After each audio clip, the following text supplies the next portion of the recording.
Hello friends, स्वागत है मेरे चैनल होम पीसीएस में। हमने शाहजहाँ का टॉपिक को पूरा कवर कर लिया है, पूरा हिस्ट्री देख लिया है शाहजहाँ का। और उसके बाद अगले शासक की ओर चलेंगे जिसका नाम है औरंगजेब। तो मुग़ल साम्राज्य में ये छठा नंबर का बादशाह बनेगा। 6 नंबर का पहला कौन था? बाबर। दूसरा हुमायूं। तीसरा था कौन? अकबर। चौथा जहांगीर। पांचवा शाहजहां और छठा औरंगजेब। तो औरंगजेब के बारे में पूरा डिटेल से हिस्ट्री देखेंगे। औरंगजेब पार्ट हमारा 2 पार्ट में आएगा, ठीक है ना। ये पहला वीडियो है और शाहजहाँ आप नहीं देखे हैं तो जाके देख लीजिए। और नोट्स के माध्यम से हमारा क्लास चलता है, आपको पता ही है, तो लाइक सब्सक्राइब जरूर कर दीजिए। और नोट्स के माध्यम से समझने में आसानी होता है, नोट्स बनाने में आसानी होता है। तो ये स्टार्ट करते हैं औरंगजेब। एक बार थोड़ा सा देख के कि कैसे हम पढ़ाते हैं नए बच्चे। तो छठा नंबर का मुगल बादशाह कौन है? तो औरंगजेब। इसका जो राज्यकाल रहा, शासन पीरियड, 1658 ईस्वी से 1707 ईस्वी तक। मतलब 1658 में गद्दी पे बैठा और 1707 में मृत्यु हो गई। जन्म कब होता है? तो जन्म होता है 1618 ईस्वी में।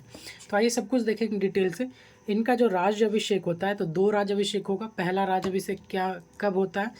तो आगरा में होता है 31 जुलाई 1658 ईस्वी को। दूसरा होता है 13 जून 1659 में, 1 साल के बाद, शालीमार बाग दिल्ली में, ठीक है ना। पूरा नाम मुहीउद्दीन मोहम्मद आलमगीर रहता है। और आलमगीर इनका बचपन का भी नाम रहता है। जब गद्दी पे बैठता ही थे औरंगजेब के नाम से गद्दी पे बैठता है। औरंगजेब के बारे में मैंने शाहजहाँ के पार्ट में भी बताया था कि कैसे उसने दाड़ा सिखों से गद्दी छीना था, कितने तरह के युद्ध लड़े थे, तब जाके उसे गद्दी प्राप्त हुआ था। और शाहजहाँ का ये 6वां नंबर का संतान था, फिर भी इसने गद्दी प्राप्त कर लिया बड़े भाई को मार के। पिता का नाम था शाहजहाँ। शाहजहाँ का टाइम पीरियड 1627 से 1657 ईस्वी में था, जो मैंने शाहजहाँ के काल चैप्टर में बता दिया। माता का नाम है मुमताज़ महल, जिसको अर्जुमंद बानो बेगम। इनके बारे में भी मैंने डिटेल से शाहजहाँ के चैप्टर में बता दिया। तो थोड़ा मुझे बोलने में कभी कभी फंस जाता हूँ, क्योंकि मैं हाल फिलहाल ही यूट्यूब वीडियो बनाना स्टार्ट किया हूँ, तो आप कोऑर्डिनेट करके चलिएगा। औरंगजेब का जो जन्म होता है वो 1618 ईस्वी को होता है। कहाँ पे? दोहदा नामक स्थान। दोहदा कहाँ पे है? तो गुजरात में है। और उज्जैन में भी बोला जाता है दोहदा। आप थोड़ा यहाँ पे आप देख लीजिएगा, ठीक है। मृत्यु जो है, आप जो चीज़ में तो आपको कंफ्यूज लगे ना, उनको तुरंत सर्च करके देखिए। तो सर्च करने से क्या होता है ना, वो चीज़ आपके दिमाग में फिर बैठ जाएगा, सही चीज़ क्या है, ठीक है। मृत्यु जो है 20 फरवरी 1707 ईस्वी को होती है, अहमदनगर में। 88 वर्ष की उम्र में औरंगजेब की हो जाती है मृत्यु। तो देख रहे हैं कि कितने साल जी गया औरंगजेब। पूर्वाधिकारी शाहजहाँ, मतलब इससे पहले जो राजा थे शाहजहाँ। उत्तराधिकारी बनेगा मोहम्मद आजम शाह। ये जो गद्दी पे बैठेगा, बहादुर शाह के नाम से गद्दी पे बैठेगा। जब उत्तर मुगल हम पढ़ाएंगे, इसके बाद उत्तर मुगल घुस जाएगा। उसके बाद देखिए वाइफ कितनी थी, मतलब बीवी, दिलराश बानो बेगम, नवाब बाई, औरंगाबादी महल। तो मतलब पूरे काल में बताया जाता है कि मतलब औरंगजेब ही एक ऐसा शासक था जिसने एक ही शादी की थी। लेकिन यहाँ पे आप देख रहे हैं कि 3 बीवियाँ हैं। तो ये सब नाम मात्र की दाई थी। और मतलब इसके जब पति मर गए थे, जिस तरीके से अकबर ने बैरम खां की पत्नी से शादी किया था, सलीमा बेगम से, उसी तरीके से औरंगजेब ने इन दोनों से शादियां कर रखी थी, लेकिन नाम मात्र के। सबसे अधिक प्रिय कौन थी? दिलराश बानो बेगम, जिसको रबिया उद्दौरानी का ओहदा दिया था। संतान जेबू उनिशा, मोहम्मद सुल्तान, जन्नत निशा, बहादुर शाह। तो बहादुर शाह भी इनके संतान है, यही गद्दी पे बैठेगा। बहुत संतान तो बहुत सारे थे। कब्र इसका कहाँ पे? थॉम ऑफ औरंगजेब, तुगलकाबाद में इसका मकबरा है। और यहीं पे रोज़ा बहुत सारे लोग जाके करते दिल्ली में। धर्म जो था इस्लाम था, सुन्नी मुसलमान था। औरंगजेब को बहुत जगह जिंदा पीर कहा जाता था। मतलब जिंदा पीर का मतलब क्या होता है? बहुत ही कट्टर इंसान। तो कट्टर इंसान इस्लाम में थे, हिंदुओं के लिए कट्टर थे। क्यों थे? आइए सब कुछ डिटेल से देखते हैं। तो हमारा क्लास जो है यूपीएससी लेवल तक के क्वेश्चन को आराम से सॉल्व कर सकता है। पीसीएस लेवल, रेलवे तो आराम से हो ही जाता है। तो औरंगजेब का जो जन्म होता है 3 नवंबर 1618 ईस्वी को उज्जैन के निकट दोहदा में होता है। वह शाहजहां व मुमताज़ की छठी संतान था। बचपन में उसकी वीरता से प्रभावित होकर शाहजहां ने उसे बहादुर की उपाधि दिया था। तो बचपन में ही बहादुर की उपाधि दे डाला था शाहजहां ने। 1637 ईस्वी में, 1637 ईस्वी में औरंगजेब का विवाह फारस राजघराने में राजकुमारी दिलराश बानो बेगम हुई। फारस जो है ईरान को कहा जाता था उस समय। तो राजकुमारी दिलराश बानो बेगम से हुई, जिनको प्यार से औरंगजेब रविया बीबी बुलाता था, रविया बीबी, और बहुत ही प्रिय था। और जिस तरीके से शाहजहाँ ने अपनी मुमताज़ के लिए एक ताजमहल बनाया था, तो औरंगजेब के भी मन में इच्छा थी कि अगर हमारी बीवी भी डेथ हो जाती है तो हम उसकी भी याद में एक मकबरा बनाएंगे, ताजमहल। तो बनवाता भी है, सब कुछ देखते हैं। तो 19 बरस की उम्र में हो जाती है औरंगजेब की शादी। उत्तराधिकारी के युद्ध के समय वह दक्षिण का सूबेदार था। मैंने बताया कि दक्षिण में वो था और कैसे कूटनीति से अपना साम्राज्य को उसने गद्दी हासिल किया। देखिए, सामूगढ़ का जब विजय कर लेता है, सामूगढ़ के युद्ध में, तो दारा शिकोह के लाश को वो पूरे साम्राज्य में घुमाता है दारा शिकोह के साम्राज्य में, और गद्दी पे बैठता है। तो सामूगढ़ के विजय के बाद औरंगजेब 1658 ईस्वी में पहला राजाभिषेक करवाया। तो पहला राजाभिषेक करवाया और उपाधि क्या धारण किया? अबुल मुजफ्फर मुइद्दीन मुजफ्फर औरंगजेब बहादुर आलमगीर, इतना बड़ा उपाधि धारण करवाया। ये सॉरी, यहाँ पे आगरा होगा, आगरा में पहला राजाभिषेक करवाया। देवराई का युद्ध, एक देवराई का युद्ध होता है लास्ट में। देवराई के युद्ध में दिल्ली पूरी तरीके से पूरा राजा बन गया है भारत में, पूरा कंट्रोल जब इसके हाथ में आ गया, तो 5 जून 1659 ईस्वी को दूसरा राज्याभिषेक करवाया दिल्ली में, और उपाधि क्या धारण करवाया? गाजी का। ठीक है। सिंहासन पर बैठते ही औरंगजेब ने लगभग 80 करों को समाप्त कर दिया। 80 टैक्स को, 18 टैक्स को समाप्त कर दिया। क्यों टैक्स हटा दिया जनता के ऊपर से? क्योंकि जनता की नज़र में बहुत अच्छा व्यक्ति बनना चाहता था औरंगजेब। इसमें राहदारी, परिवहन कर, पानदारी, चुंगी जैसे विभिन्न प्रमुख स्थानीय कर थे, सबको बंद करवा दिया। देखिए, आईएएस एग्जाम में पूछा गया है कि राहदारी कर कहाँ पे लिया जाता था, कौन से साम्राज्य में? तो मुगल साम्राज्य में राहदारी कर लिया जाता था। आईएएस में पूछा गया है क्वेश्चन, ठीक है ना। सबको कौन बंद करवा दिया? औरंगजेब।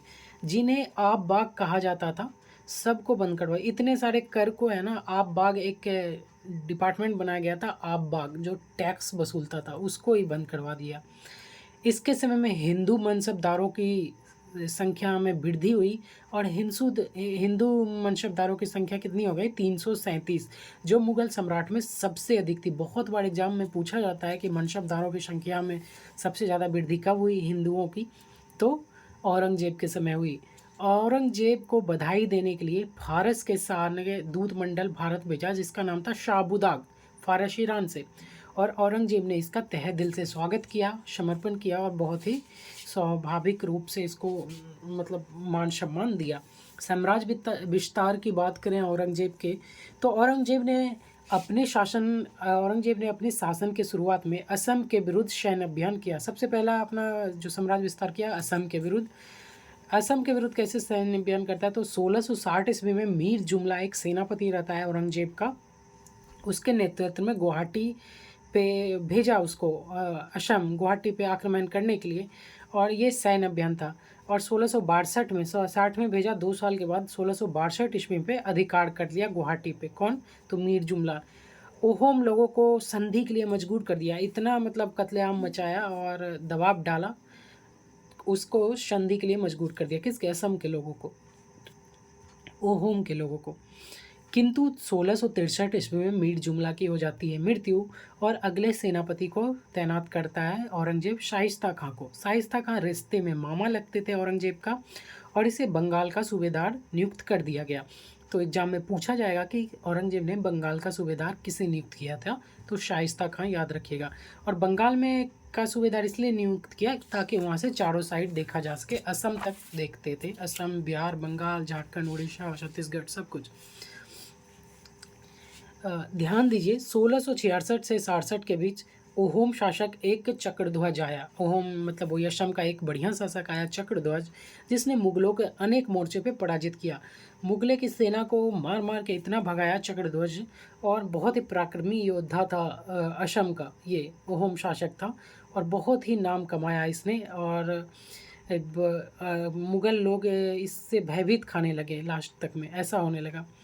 उसके बाद होता है, देखिए, जाट विद्रोह। जाट विद्रोह में क्या होगा? जाट विद्रोह में औरंगजेब के विरुद्ध पहला संगठित विद्रोह आगरा व मथुरा के जाटों ने किया। सबसे पहला कौन किया?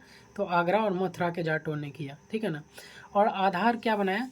किसान और प्लस कश्तकार, किसान और कश्तकार को विद्रोह में शामिल किया और इनका नेतृत्व जमींदार कर रहे थे। सारे जाट थे लेकिन, ठीक है ना। इनका साथ सतनामी विद्रोह के लोग भी दे रहे थे। सतनामी जो विद्रोह करते उनके वो लोग भी इन्हीं का साथ दे रहे थे। जाट विद्रोह औरंगजेब के मृत्यु तक पीछा नहीं छोड़ता है और नहीं उसको ख़त्म भी नहीं कर पाता है पूरी तरीके से औरंगजेब, बाकी सारे विद्रोह को दबा देगा। 1669 ईस्वी में स्थानीय जाटों ने गोकुला एक सर्वश्रेष्ठ व्यक्ति था, ताकतवर बुद्धिमान व्यक्ति था, उनके नेतृत्व में विद्रोह किया। कौन? जाट ही कर रहा है, जाट गोकुल, ठीक है ना। अब्दुल नबी जो हिंदू मंदिर को तोड़ रहा था उसकी हत्या कर दिया जाके, कि हिंदू मंदिर को क्यों तोड़ रहा है। अब्दुल नबी औरंगजेब के आदेश पे तोड़ रहा था, ठीक है ना। तो अब औरंगजेब गया बौखला, उसकी हत्या कर दिया था। औरंगजेब तुरंत अपनी सेना लेके चल पड़ा। 1670 में तिलपत का युद्ध हुआ, औरंगजेब और गोकुला। औरंगजेब ने सोचा गोकुला को मार देंगे तो सारा विद्रोह ही खत्म हो जाएगा, और वहाँ पे जाता है और जाट को परास्त करके गोकुला की कर देता है हत्या, ठीक है। फिर भी देखिए समाप्त नहीं होगा। 1686 में फिर से जाट उत्पन्न आगे एकदम बढ़ जाते हैं। कुछ दिन तो शांत रहा, कुछ साल। उसके बाद एक व्यक्ति आता है राजा राम, एकदम पूरा खूंखार बौखलाया हुआ व्यक्ति। ये बुद्धि से भी काम ले रहा था, लेकिन जैसे पता है कि जाटों को बुद्धि बहुत लेट से आता है, ऐसा कहावत में कहा जाता है। तो उसी तरीके से एकदम बौखलाया हुआ था। और सबसे पहले तो राजा राम ने क्या किया कि देखा तो डायरेक्ट तो औरंगजेब से हम लड़ नहीं सकते, हमारे पास उतनी बड़ी सेना नहीं है। तो इसने पहुंच गया सिकंदरा पहुंचते ही अकबर के मकबरे को कब्र खोदा और उसकी हड्डी को जला दिया। इस्लाम में हड्डी बॉडी को जलाना एक नर्क के समान माना जाता है, तो उसने राजा राम ने जला दिया, ठीक है ना। और फिर देखिए क्या होता है। 1688 ईस्वी में राजा राम एक युद्ध में परास्त हुआ और मारा गया 1688 में, तो इसका भी कहानी हो गया ख़त्म। 1688 के बाद राजा राम के एक भतीजा था जिनका नाम था चूरामन। ये जाटों का नेतृत्व करना चालू किया और चूरामन जो है भरतपुर नामक स्वतंत्र राज्य की स्थापना की। भरतपुर कहाँ पे, आप कमेंट करके बताएंगे। भरतपुर मैं बता दूं तो राजस्थान में पड़ता है, मथुरा के बॉर्डर के पास, मथुरा राजस्थान के बॉर्डर के पास, मतलब यूपी और राजस्थान के बॉर्डर के पास ही है, राजस्थान में पड़ता है ये भरतपुर। ये विद्रोह औरंगजेब की मृत्यु तक चलता रहा, जाट वाला ख़त्म ही नहीं होता है। सतनामी विद्रोह वाले जो लोग जाट का साथ दे रहे थे वो देखिए कौन है। 1672 ईस्वी में सतनामी नामक धार्मिक जिला में रहते थे ये सतनामी वाले लोग। सतनामी विद्रोह एक धार्मिक आंदोलन था जिसमें नारनौल और मेवात किसानों का विद्रोह भी कहा जाता है, जिसे नारनौल और मेवात के किसानों का विद्रोह भी कहा जाता है, ठीक है ना। इस विद्रोह को दबाने में स्थानीय हिंदू जमींदारों ने मुगलों का साथ दिया था। मतलब हिंदू जो जमींदार थे उस समय मुगलों का साथ दिया था, लेकिन बाद में मटाव हो जाता है और जमींदार हट जाता है। सतनामी बैरागियों का एक पंथ था जो अपने संपूर्ण शरीर का बाल को मुंडवा के रखते थे, जिसे मुंडिया भी कहा जाता है। तो सतनामी विद्रोह या मुंडिया विद्रोह भी आप कह सकते हैं। एग्जाम में पूछ सकता है कि मुंडिया विद्रोह किसके समय हुआ था, तो औरंगजेब के समय हुआ था, ठीक है ना, याद रखिएगा।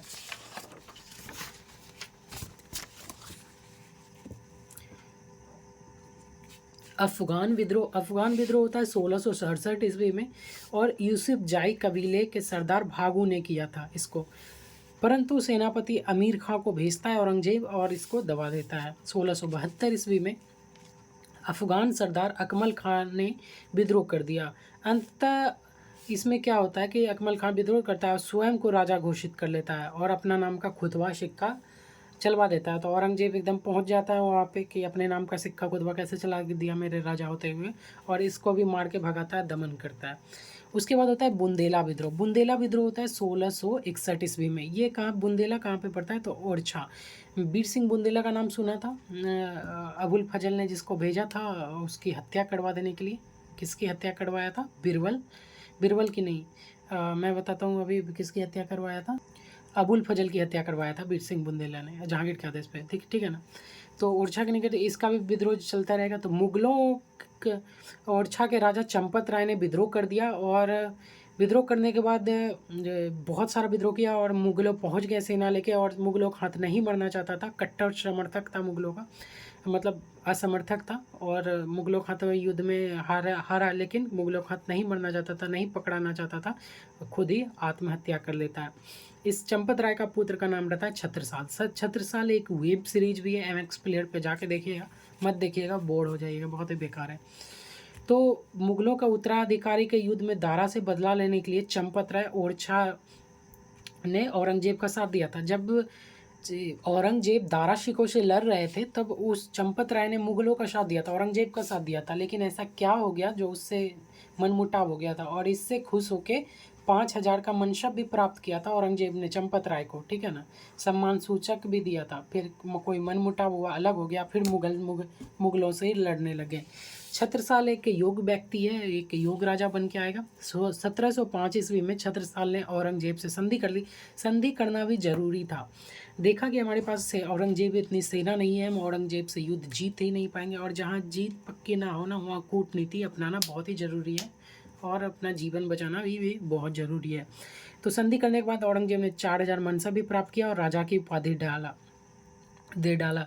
1707 ईस्वी में औरंगजेब की मृत्यु के पश्चात छत्रसाल बुंदेलखंड का राजा बन गया। अब देखिए कुछ नोट देखते हैं। छत्रसाल बुंदेलखंड का राजा बन जाता है, औरंगजेब का मृत्यु के बाद स्वतंत्र हो जाता है। मुगलों, नोट में देखिए, मुगलों और बुंदेलों के बीच पहली बार संघर्ष मधुकर शाह के समय हुई थी। मुगलों और बुंदेलों के बीच, ठीक है ना, मधुकर शाह के समय हुआ था। अकबर का विद्रोह। अकबर कौन है?